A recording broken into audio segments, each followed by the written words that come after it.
बोलो वृंदावन बिहारी लाल की जय। सतगुरुदेव भगवान की जय। सरस्वती माते की जय। हनुमान जी महाराज की जय। दाऊ दयाल की जय। यज्ञ भगवान की जय। माता पिता गुरुदेव की जय। ओम गुरुर् ब्रह्मा गुरु विष्णु गुरुदेव गुरु साक्षात् परब्रह्म तस्मै श्री गुरुवे नमः। ध्यानमूलं गुरुमूर्ति पूजामूलं गुरुपदं मंत्रमूलं गुरुवाक्यं मोक्षमूलं गुरुकृपा श्री मनोजवं मार्तातुल्यं जितेन्द्रियं बुद्धिमतां श्यामदूतं शरणं प्रपत्ति पवनतनये राम लखन सीता सहित हृदय बसे स्वरूप ओम नमः शिवाय सर्वत्र शांति। ओम नमो भगवते वासुदेवाय।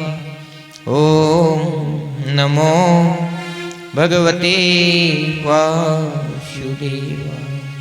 ओम नमो भगवते वासुदेवाय। ओम नमो भगवते वासुदेवाय। ओम नमो भगवते वासुदेवाय। ओम नमो भगवते वासुदेवाय। श्री कृष्ण विघ्नमस्तु श्रोता भक्ता सावधान। श्रीमद् भागवत कथा में पधारे श्रद्धालु जन, माथा बेनाए सबको आज का जय श्री कृष्ण।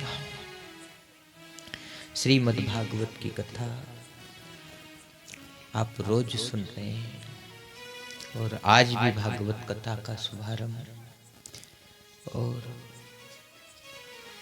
भागवत कथा सुनते सुनते आपके मन में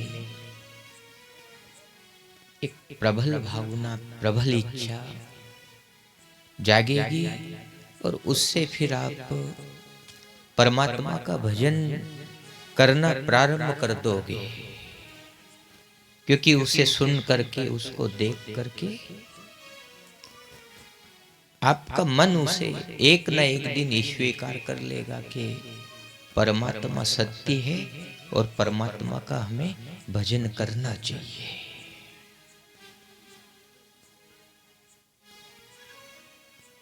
जैसे एक छोटा सा बेटा रहता है अपनी माँ का और अबोध है और उसे अनुभव नहीं है,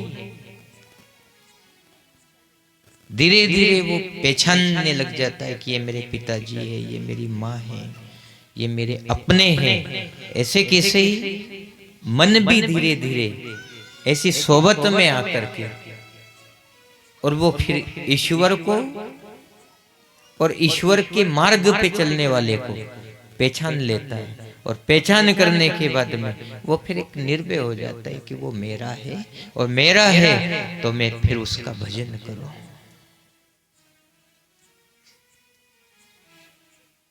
कथा बड़ी बारीकी से सुनना और ऐसे ही शांति बना के रखना। आप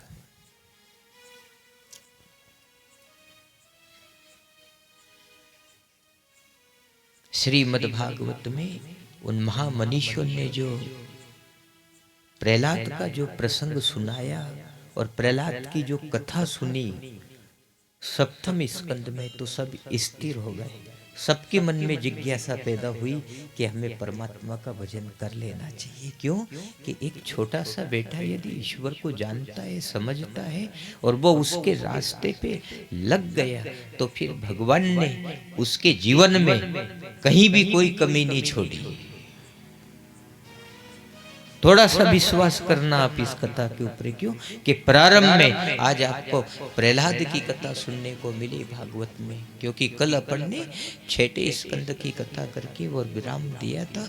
आज भागवत के सप्तम स्कंद की कथा है और उसमें भी प्रहलाद का प्रसंग आया, और प्रहलाद का प्रसंग सुन करके देविक शक्ति भी अचरज में पड़ गई थी। देविक शक्ति भी उस प्रहलाद को बलिहारी कहने लगे, उसके आगे नतमस्तक हो गए, हाथ जोड़ने लगे। बताओ उसकी चेतना कितनी जबरदस्त थी, उसकी भावना कितनी प्रबल थी कि प्रहलाद यदि ईश्वर इस धरा पे आया और तूने परमात्मा का भजन किया, आज वो तेरे अलावा किसी को नहीं जानता है। हमें भी उसने पहचानना छोड़ दिया कि मैं एक उनकी पत्नी हूं लक्ष्मी, लेकिन वो मुझे अब पहचान नहीं रहे। देव ब्रह्मा आदि देवता भी दूर से खड़े खड़े भगवान का हाथ जोड़ रहे हैं, पर भगवान उनकी प्रार्थना को स्वीकार नहीं कर रहे हैं। क्यों कि जो भक्त है, जो परमात्मा के लिए जीता है, और लाख उसने कष्ट सहे, और कष्ट सहने के बाद भी भगवान से ये नहीं कहा कि ईश्वर मैं आपका भजन करता हूं और उसके बाद भी मुझे कष्ट मिलते हैं, तो फिर मेरे साथ ऐसा अन्याय क्यों किया। उसने भगवान से कुछ भी नहीं कहा कि जो भी मिला है वो कर्म के हिसाब से मिला और मैंने उसको भोगा।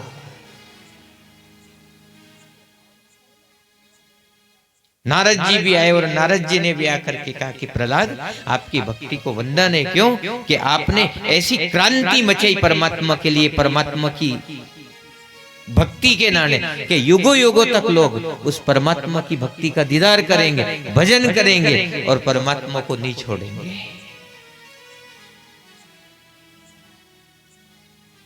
क्योंकि प्रसंग बहुत कठोर प्रसंग है, ये भागवत का बहुत कठोर प्रसंग है कि एक बाप अपने बेटे को धमकाता है और डराता है और कहता है कि तू परमात्मा का भजन नहीं करेगा और परमात्मा का भजन करेगा तो मैं तुझे मारूंगा, प्रताड़ना दूंगा, तुझे घर से निकाल दूंगा। अनंत उसने ऐसी खरी खोटी सुनी, लेकिन उसके बाद भी उसने परमात्मा का भजन नहीं छोड़ा। और आप अपन यदि हनुमान जी की यहाँ गया 15 दिन तक गया नेम से, और कहीं अगर जो आप पे असर नहीं दिखी हो या कुछ नहीं मिला जो आपने मांगा था, तो फिर कह देगा अरे कि हनुमान जी कमजोर है, अपन तो ऐसी करो दुर्गा जी के पास चलो। फिर दुर्गा जी की आराधना करी, दुर्गा जी की आराधना करने के बाद में कह दे करे कि यहाँ भी कुछ नहीं मिला तो राम जी के नखे चलो, फिर राम जी के नखे। ऐसे अपन भटक जाते हैं एक प्रबल इच्छा और ईश्वर के प्रति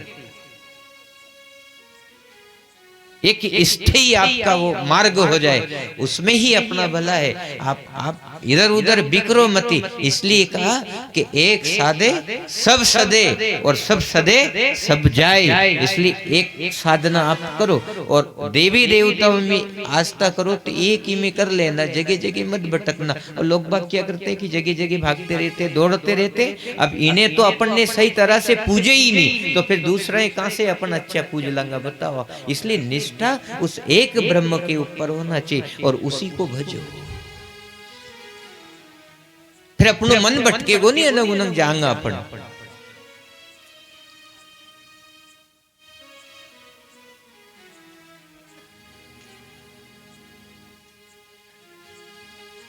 इसलिए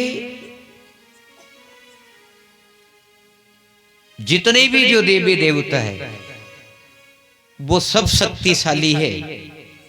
चाहे आप राम को भजो, कृष्ण को भजो, दुर्गा को भजो, हनुमान जी को भजो, सब शक्तिशाली है। और एक की ही आराधना करने लग जाओ, आप जगह जगह भटको मती, तो उसी में आपको स्वतः सबके दर्शन हो जाएंगे।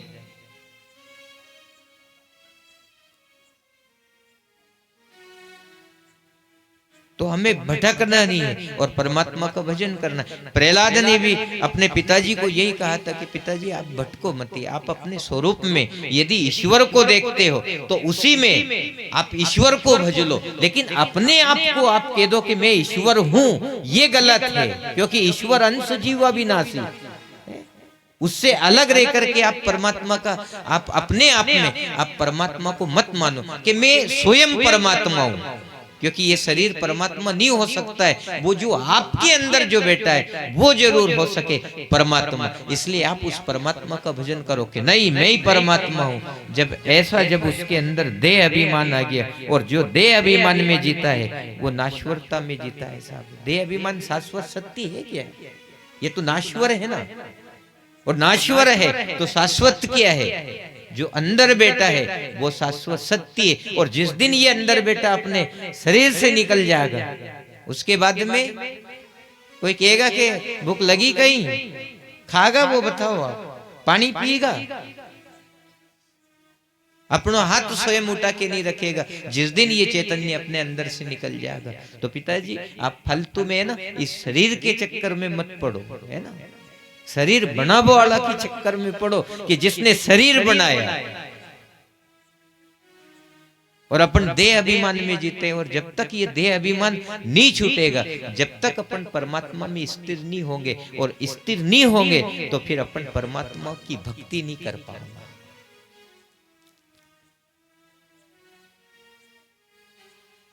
इसलिए प्रहलाद ने अपने बाप को भी वही ज्ञान दिया और कहा कि पिताजी आप परमात्मा का भजन करो और फालतू की बातें मत करो। नहीं प्रहलाद, तुझे भगवान का भजन नहीं करना है, मेरी इच्छा है कि तू मेरी जय जयकार कर, और जब मैं कहूं उस रास्ते पे चल तू। उसने कहा पिताजी आप कह रहे हैं वो बात ठीक है, लेकिन मुझे उसमें कोई सामर्थ्य नहीं नजर आती। क्यों? कि एक दिन आपका अंत हो जाएगा, उसके बाद में हमें कौन संभालेगा? यूं बताओ, यदि हम आपका ही भजन करें, आपकी पूजा करें, लेकिन जब आपका अंत हो जाएगा उसके बाद में कौन संभालेगा?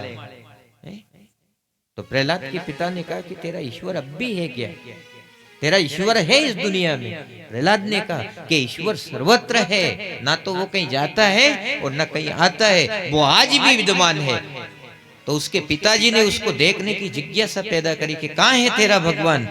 तो प्रहलाद ने कहा कि मेरा भगवान इस खंबे में भी है।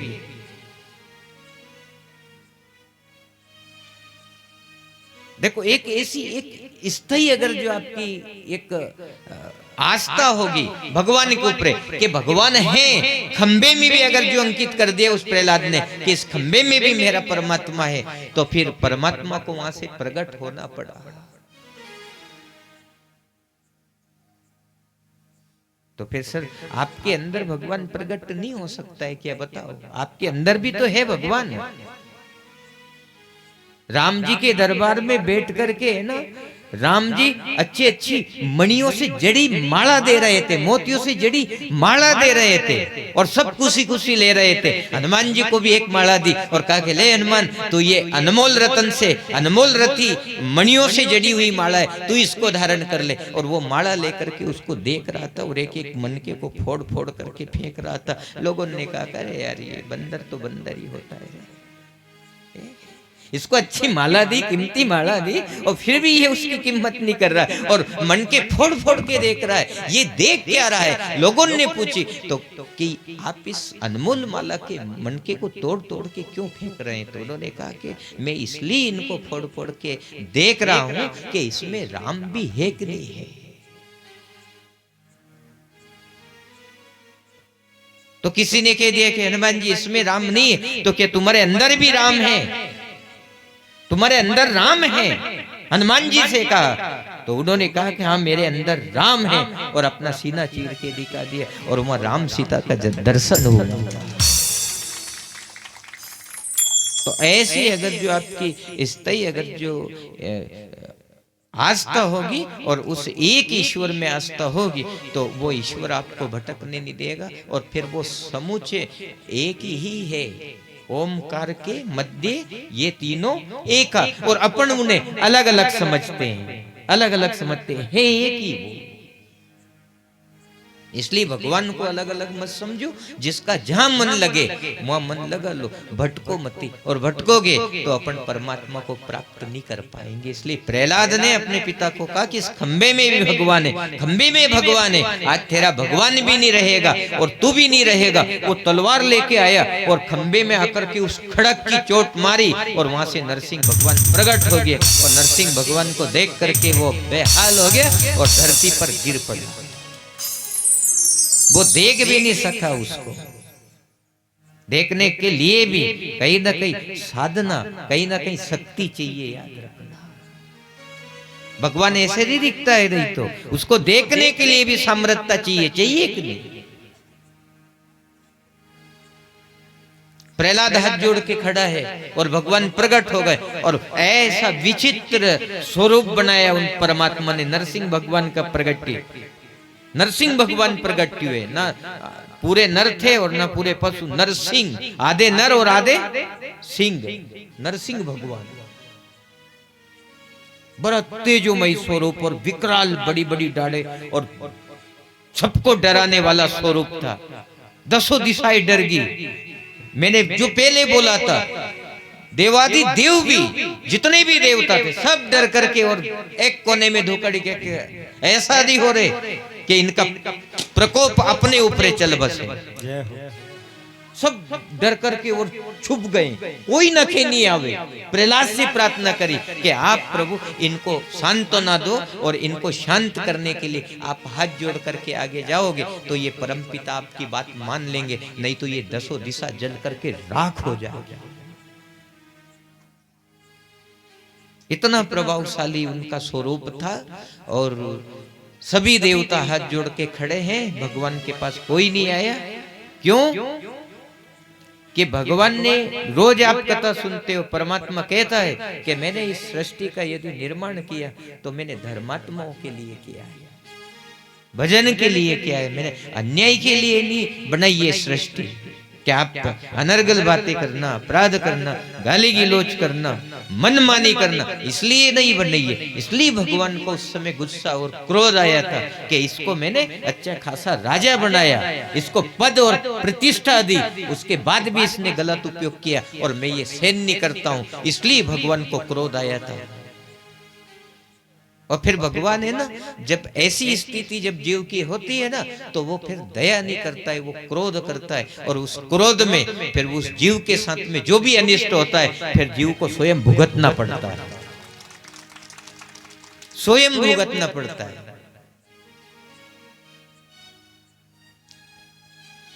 और भगवान ने उसको देखा, धड़ाम नीचे पड़ गया था जमीन पे, हिरणाकुश उसको पकड़ करके घसीटते हुए डेढ़ के ऊपर उसको ला करके गोदी में बिठा करके और कहा कि जिस वरदान के कारण तू इतरा रहा था, तेने ब्रह्मा से वरदान पाया, देख सब निष्फल हो जाएंगे क्योंकि मैं ब्रह्म, मैं परमात्मा हूं और मैं गली रखता हूं तुम जैसे दुष्टों के लिए। तो भगवान ने गोदी में लिया और कह दिया कि तू याद कर ले, तेरे वरदान एक भी यहाँ लागू नहीं होगा। तो फिर जो भी उसने कहा था कि न धन में मरूं, न रात में, न जल में, न थल में, न अस्त्र से, न शस्त्र से, न घर के बाहर, न भीतर, वो सारी व्यवस्थाएं उस समय परमात्मा ने लागू की। और उसी टाइम पे जब वो निराशित हुआ कि हाँ प्रभु मुझे कोई नहीं बचा सकता है, नहीं बचा सके तो तूने कर्म ही ऐसा किया, तो भगवान ने अपने नाखून से उसके सीने को चीरा और उस पापी का अंत कर दिया।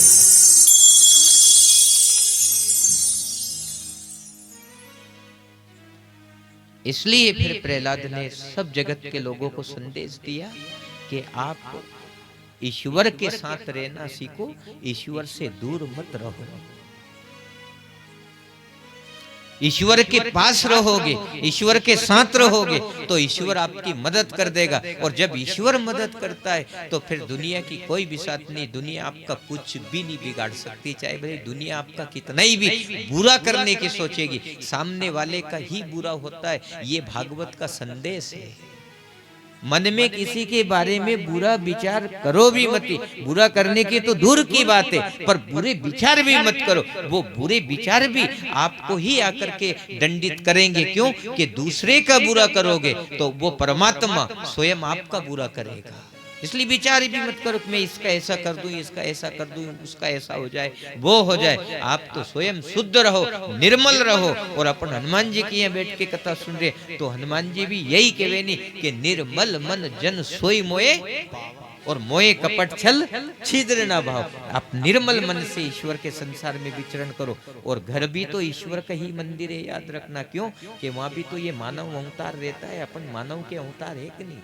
राम भी तो इसी अवतार में आया था। तो भगवान का प्रत्येक मकान उसका घर है। उस घर को पवित्र बनाओ अपनी वाणी से, अपने आचरण से, अपनी वृत्ति से, अपनी भक्ति से उस घर को भी पवित्र बनाओ। वो भी परमात्मा का घर है। आप कह दो कि मारो घर है, मारो घर है, अपनो घर मत समझो। अपना घर समझोगे तो मौत है ना आपको पकड़ लेगी, काल आपको पकड़ लेगा। इसलिए आप अपने घर को भी परमात्मा का मंदिर समझ करके वहां दिन रात आनंद से रहो और अपने जीवन का कल्याण करो।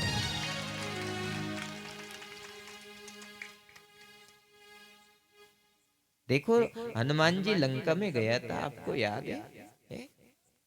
हनुमान जी लंका में गए तो हनुमान जी लंका में कहीं दिखा? मंदिर ही मंदिर दिखा। बताओ आप, रावण ने जो उसकी लंका की जो रचना करवाई थी, वहां प्रत्येक घर हनुमान जी मंदिर देखा कि देखो रे लोग बाग मंदिर में रेवे, मंदिर में रेवे, मंदिर में, पर रावण रेवे तो देखो उसका व्यवहार कैसा है, उसकी दुष्टता है। और मंदिर में भी उसने कहीं ना कहीं कुसंग बिचा रखा है, कुसंग व्यवस्थाएं कर रखी है उसने, और गलत काम करता है ये। और है तो मंदिर। फिर गए दशानन मंदिर माही, अति विचित्र कही जात सोनाई। मां भी मंदिर देखा। बताओ, इसलिए कहा कि अपने प्रत्येक घर को आप मंदिर समझो। कभी भी वो सदगुरु आपके घर में आकर के डेरा डालेगा और आप पे मधुर तान सुना जाएगा। वहीं से तो आपको मुक्ति मिलेगी, वहीं से तो आपका जीवन धन्य होगा। आपका आपके जीवन में जो भी आप कर रहे हैं वो उसको भगवान का दिखना चाहिए। और यदि भगवान का दिखेगा तो वो आपको वहां से बरी कर जाएगा कि भगवान का ही तो है, तो फिर तुझे डरने की जरूरत नहीं है।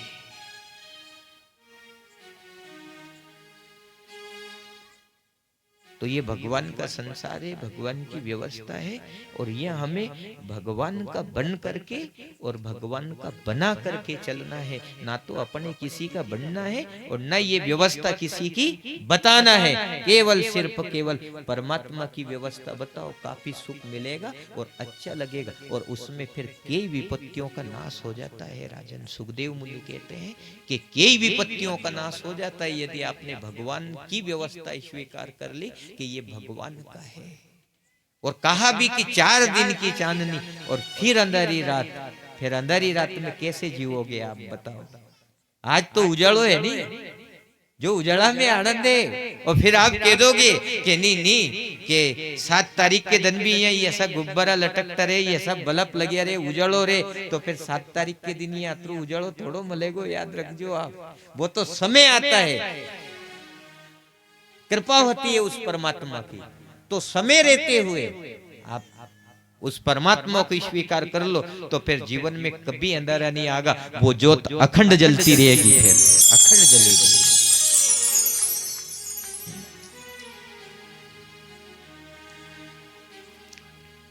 प्रहलाद को जिसने मारने की सोची आखिरकार वही मर गया। मर गया कि नहीं? ये भगवान का मार्ग है, याद रखना। यदि तुम ईश्वर के मार्ग पे चलोगे, तुम्हारा कोई बुरा करने की भी सोचेगा तो उसी का बुरा होगा, उसी का बुरा होता है यहाँ। पर अपने भगवान से जुड़ के रहना पड़ेगा। जुड़ के रहेगा तो विधाता अपनी मदद करेगा। जैसे ध्रुव प्रहलाद की करी, सेजो जनों की करी, मीराबाई की करी। मीराबाई को राणा ने जेर पिलाया, लेकिन वो ईश्वर से जुड़ी हुई थी, ईश्वर से जुड़ी हुई थी। तो उसने तो कह दिया कि ये जहर नहीं है, ये अमृत है, ये परमात्मा की प्रसाद है। उसने परमात्मा की प्रसाद मान के स्वीकार किया था और पीगी। लेकिन आखिरकार मीरा की तो जीत होगी। एक दिन राणा मृत्यु को प्राप्त हो गया। वो मारने की सोच रहा था, लेकिन अंत में उसी का मरण हुआ। और मीरा वहां से निकल गई और वृंदावन पहुंची। और वृंदावन से द्वारिका पहुंच गई। कहां? गुजरात में सागर पे तट पे आज द्वारिका बसी हुई है। और वहां जाकर के रोज उसने परमात्मा की सेवा करी और आनंदित होगी। नितर राणा ने कितना दुख दिया था उस मीराबाई को। आज तो नवयुवक लड़के भी कथा में आया और बड़ा ध्यान लगा के कथा सुन रही है। बिल्कुल है नहीं, कोई आड़ नहीं कर दे रही है। बेटियां भी आई छोटी छोटी, आप सब लोग आए और भी आ रहे। बड़ी जिज्ञासा पैदा होती, कहीं ने शब्द ब्रह्म जागे और अपने अच्छा मार्गदर्शन करे तो बलियारी है उस हनुमान जैसे सदगुरु की। आपके जो भाव प्रबल होंगे और आप एक स्थिर ईश्वर को भजने लग जाओ ना, बिखरो मती। यदि आप ईश्वर हनुमान जी से प्रेम है, आप हनुमान जी से ही प्रेम करो। और देवता चितना धरे हनुमंत से ही सर्व सुख करे ही। भले चाहे और है नहीं है दुनिया में, भूल जाओ कि है भी है कि नहीं, केवल एक हनुमान जी की अगरबत्ती लगाओ और उसी के दीवाने बन के रहो तो सब सुख कर देगा। फिर कहाँ भटकना है अपने, बताओ क्यों भटके? जब मिल रहा है यहाँ तो फिर वहां जाने की क्या जरूरत है?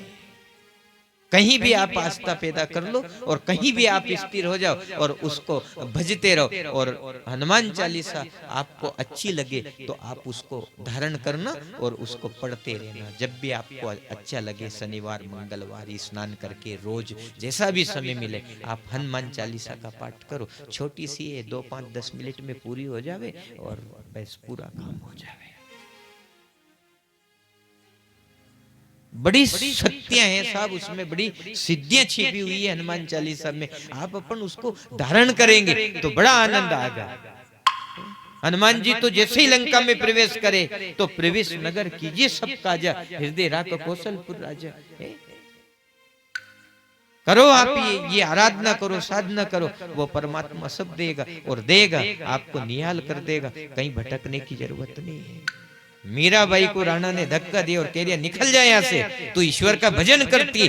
कई प्रसंग कई भक्तों के साथ में ऐसे आए, लेकिन मीराबाई ने चित्तौड़गढ़ का वो राज छोड़ दिया, वो किला छोड़ दिया, पर परमात्मा का भजन नहीं छोड़ा। मीराबाई ने तो भजन भी गाया नहीं।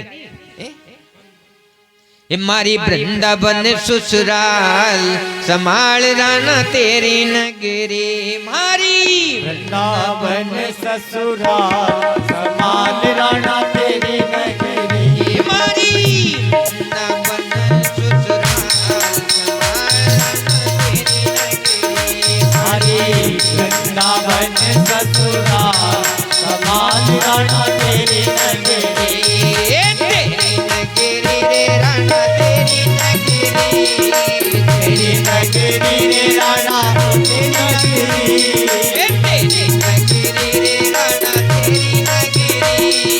तेरी नगरी रे राणा तेरी नगरी, मारी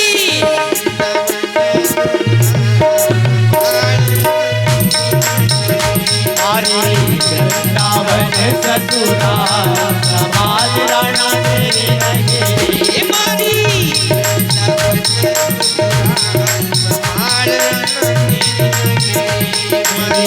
वृंदावन ससुराल संभाल राणा तेरी नगरी, नंद बाबा को सुन हमारे, नंद बाबा को ससुर हमारे, नंद बाबा को सुन हमारे, नंद बाबा को दूध हमारे, नंद रानी साथ संभाल राणा तेरी नगरी, रानी देना संभाल राणा तेरी नगरी, नंद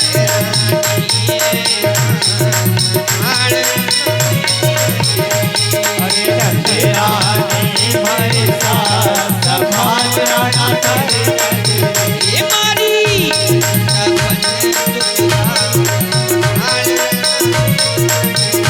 तेरी वृंदावन ससुराल संभाल राणा तेरी नगरी, तेरी नगरी रे राणा तेरी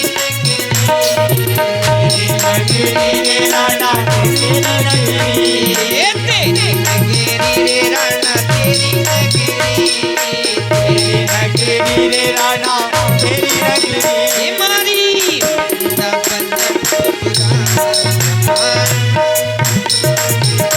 हमारी वृंदावन ससुराल संभाल राणा तेरी नगरी,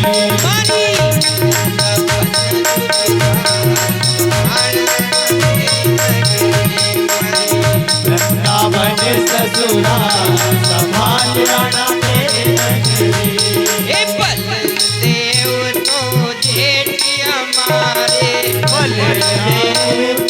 जेठ हमारे, बलदेव तो जेठ हमारे, बलदेव तो जेठ हमारे। हे देवरानी है ब्रजनार समाल राते जगराज कमाल राणा डोरी नगरी। हे देवरानी है ब्रजनार समाल देवरानी है जगराज कमाल राणा तेरी नगरी। ये मारी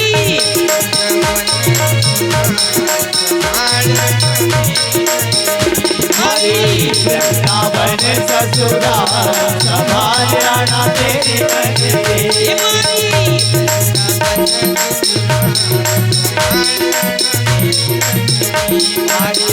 वृंदावन ससुराल संभाल राणा तेरी नगरी। बोलो सद्गुरुदेव जय। इस मार्ग में यदि आपको कोई भी यूं कह दे कि तू इसको दे दे और यहाँ से निकल जा, इसको छोड़ दे और यहाँ से निकल जा, तो आप संसार को छोड़ देना पर परमात्मा के लिए भली उसको छोड़ के निकल जाना, तो परमात्मा संभाल लेगा। और आपने यदि संसार के चक्कर में यदि परमात्मा को यदि छोड़ दिया तो अंत में फिर आपको कोई भी संभाल वालों नहीं बचेगा। जय हो। देखो ईश्वर के मार्ग में जिसने भी हार खाई आखिरकार वो की जीत होई कि नहीं। हाँ।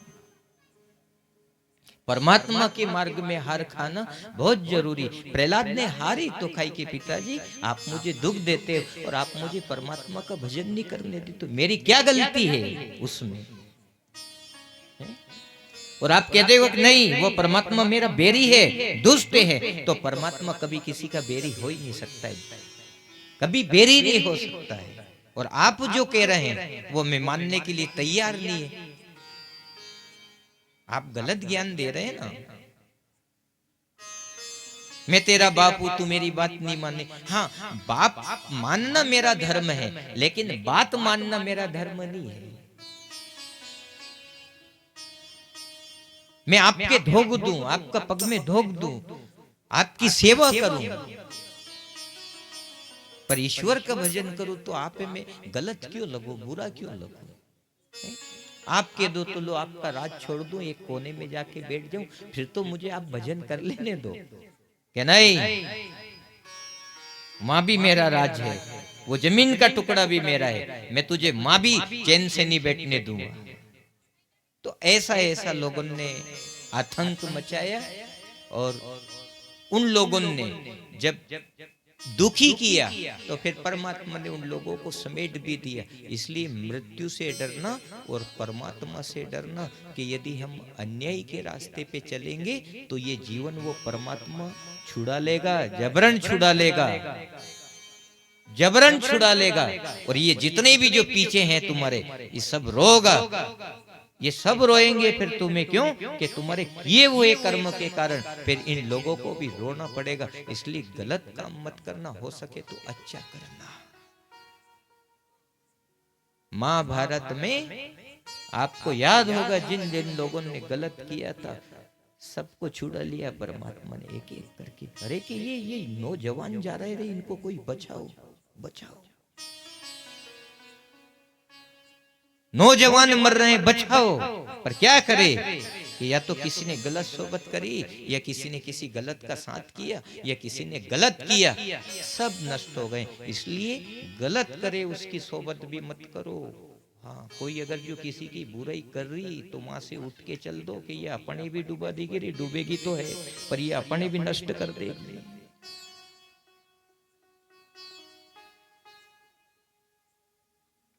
हकीकत अलग है।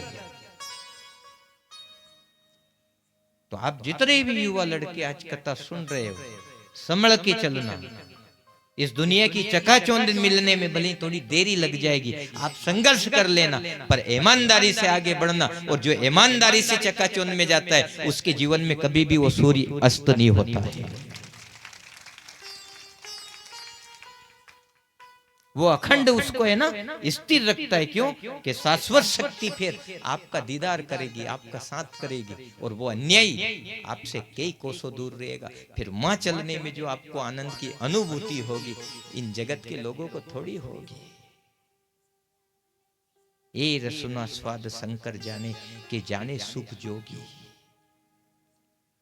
बड़ी बारीकी से चलने की कोशिश की इनने, ये आंख बंद करके बैठ गया, जो दुनिया की तरफ परवाह नहीं करी। और इतना बड़ा परिवार, सतदेव शंकर भगवान का पेट कसा भरता होगा वो आदमी, बताओ तो सही। कैलाश पर्वत पे बैठे, बताओ फिर भी पेट भरा जाए है? कि मैंने वही तो प्राप्त किया, दुनिया वाले समझते नहीं है। एक नेक रास्ते पे चलने की यदि आपकी जिज्ञासा पैदा होगी और आप उस पे चल पड़े, तो आपको कोई नहीं रोक सकता है। ना तो जगत की चकाचौंध से रोक सकता है, ना ईश्वर के यहाँ जाने से रोक सकता है। ये सब प्रहलाद चकाचौंध में नहीं था क्या? एक राजा का बेटा था, पर उसने सोचा कि पहले मैं इसके साथ हो जाऊं, पहले मैं इसका दीदार कर लूं, उसके बाद में वो चकाचौंध आज नहीं कल मुझे मिलने वाली है। और यदि मैं चकाचौंध के ही चक्कर में ले जाऊंगा, तो थोड़ा दिन में वो चकाचौंध खत्म हो जाएगी और फिर मैं अंधेरे में रोता फिरूंगा। इसलिए वो नहीं मिटे, इसलिए मुझे उस शाश्वत शक्ति का दीदार करना है। और भगवान को इतना भजो, इतना मानो, टूट मान हो जाओ, वो परमात्मा फिर आपके ऊपर कृपा करने लग जाएगा।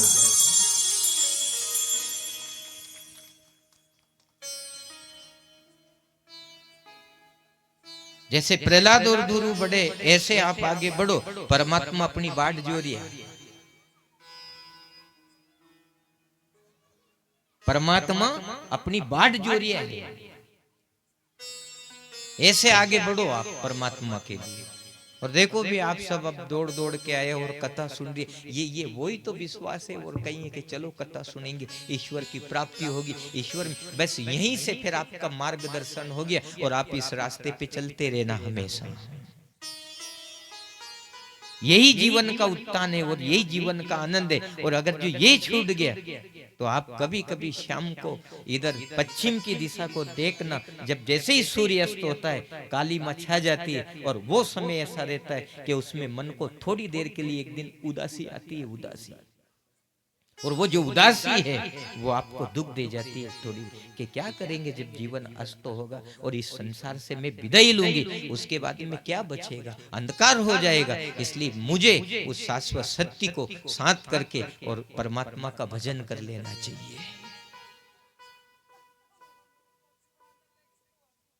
श्रीमद् भागवत में कथा आई कि वो जो गजेंद्र था, वो अपने परिवार के साथ रहता था, मस्ती में रहता था, भजन नहीं करता था, कोई परवाह नहीं, मनमानी करता था। यदि पानी भी पीने जाता था तो इतना गहरा उतर जाता सरोवर में, लोग बाग के ए घाट पे ही थारी प्यास बुझा ले, यही बुझ जाएगी, कतरो पानी पीगो तो अतरो ऊंडो जा क्यों रही हो। अहंकार था, घमंड था उसको। और वो पानी पीने के चक्कर में एक दिन इतना गहरा पानी में चले गया और उसको पता नहीं था नालायक को कि यह ना मगर भी रेवे पानी में। और पैर पकड़ लिया। जैसे ही पैर पकड़ा और वो घबराया कि किसने मेरा पैर पकड़ लिया। अब जब मगर पैर पकड़ ले तो छोड़े वो, बताओ आप।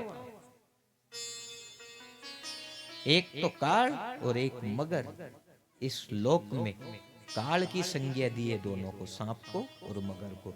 जो इनकी चपेट में आ जाए बचना मुश्किल रहता है इंसान,